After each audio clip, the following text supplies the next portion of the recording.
The big idea of the book. Overall, the whole purpose of this book, why is it called Human Race 4.0 is this. We have heard of Industrial Revolution 4.0, right? Yeah, and if you don't know what is it, just Google it. Yeah, if not, I will do a seminar for you and I'll charge you. So human race 4.0 actually coincides with industry 4.0.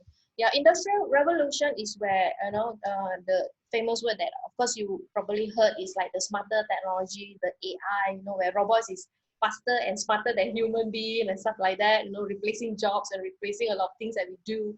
So then the next question is like, hey, what about us human? Where do we play? What is our role? Yeah, so that's the reason why this big title, Human Race 4.0. Yeah, and the whole purpose of this book is this, despite smart technology and robots that seems to be learning faster and thinking faster than us, even like executing faster than us, but at the end of the day, um, there is still a huge difference between robots and human. Yeah, and how do we get ahead in the new world order? Now, this new world order, there are two ways of looking at it. Of course, a lot of people are already aware that Industrial Revolution 4.0 is going to bring a very different reality. Imagine a world where, the long time, what do you call that? Say, for example, employment. Yeah, the long term permanent loyalty to a job, until from we start until, probably when we retire 30, 40 years later. That type of work is no longer existing, or I would say left really few. Yeah, more jobs are more project based, temporarily, or what we call it contract based. Yeah, and then a lot of jobs, manual jobs, and even middle management this work are being replaced or going to be replaced by technology and robots. Yeah, so many things is changing. Even the way we do banking now, we do payment are different now, right? And everywhere I go, first thing I will check is, can I use QR Pay? I don't want to take out my wallet and everything else, right? So our life are changing. So in that sense, and in this 4.0, we are only at the very beginning. Yeah, we haven't like full-fledged 4.0 yet, right? So at the full-fledged 4.0, we are entering into a reality that, our forefather or even a lot of us, we have not ever, even experienced before. That is called New World. But the actual term New World, the New World Order, it actually relates to monetary system. Okay, that's the actual definition of New World Order. Right. So what does it mean? Before the Second World War, in between the First and Second World War, before that, currencies, global currencies are tagged to gold.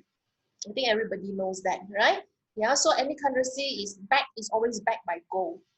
Then what happened is when the war and there are a lot of unrest, and then of course the Spanish pandemic that happened early in this century, yeah, or in this yeah. So and a lot of countries trying to survive. Yeah, either they need money to buy weaponaries or even essential goods, yeah, essential foods and things like that.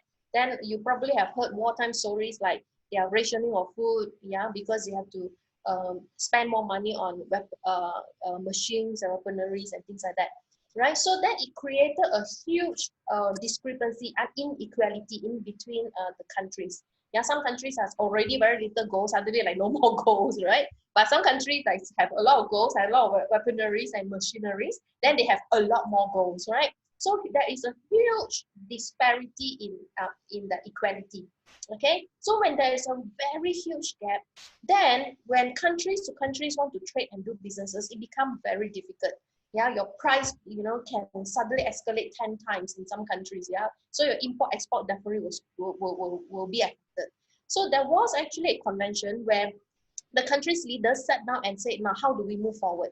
So that was when they actually depacked, that's where they took away gold as the basis for currency's valuation. Okay, and what do they do? They actually tag on use US currency as the basis of what do you call a media to mediate the value of other currency. Yeah, so and that has been happening until even at now. So 90 or 70% of global business transaction, yeah, are actually tagged to USD. Okay, Yeah, if you work in global company, you know, a lot of your reporting, you have to convert into Malaysian ringgit or USD reporting, things like that, right? Yeah, so, but again, we have already reached a period where there are huge inequality, you know, gaps, and of course the debts, yeah, the global debts is crazy. It's like 300 trillion now, and US is printing money like nobody business. And the reason why at this period, when they print in other countries like even Malaysia, Singapore, you know, Japan, they need to print so that the value is not, the gaps doesn't grow too much. Yeah, imagine when US print money, their currency become less value, right? And if we do not print money, say Malaysia, we don't print money, then our Malaysia ringgit become more expensive, right? So when US want to buy raw material from Malaysia or any other countries want to buy from Malaysia in USD, then it become much more expensive. Yeah, even by 10%, 20%, that's a lot of huge increase in cost of doing business. Okay, so that's why other countries have to do it. So the whole value system is coming down. The currency value is coming down, right? And then the next question is like, which is the one that is really giving us the real value now? So the whole prediction now is in the next 10 years, there's going to be a change in that monetary system. How is it going to change? We do not know yet. Yeah, is it cryptocurrency? I won't even go there, right? So what is the mode of valuation? We do not know yet. Right. Okay, and yeah.